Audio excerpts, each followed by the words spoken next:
స్వతంత్రం కోసం పోరాడిన ఎంతోమంది పోరాట యోధుల కుటుంబాలు మన మధ్యనే ఉన్నాయి.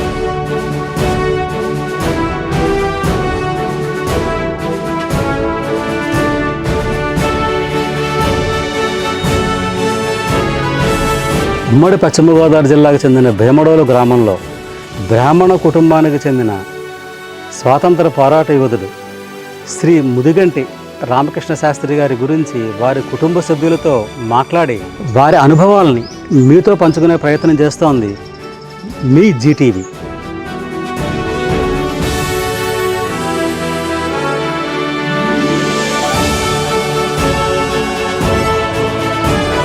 ముదిగంటి రామకృష్ణ శాస్త్రి గారు పోరాటం సమయంలో ఆయన పడిన కష్టాలు.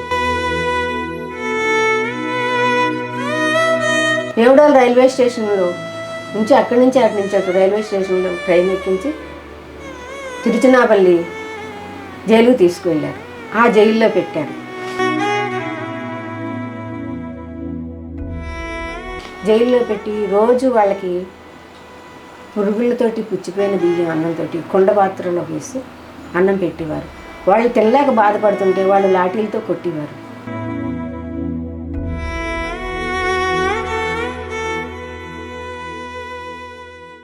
స్వతంత్ర పోరాటంలో పాల్గొన్న ముదిగంటి రామకృష్ణ శాస్త్రి గారైన మీ కుటుంబ సభ్యులకి ప్రభుత్వం నుంచి మీకు ఏమైనా సహాయం కానీ ఆర్థిక సహాయం కానీ ఏమైనా సహాయ సహకారాలు అందాయండి?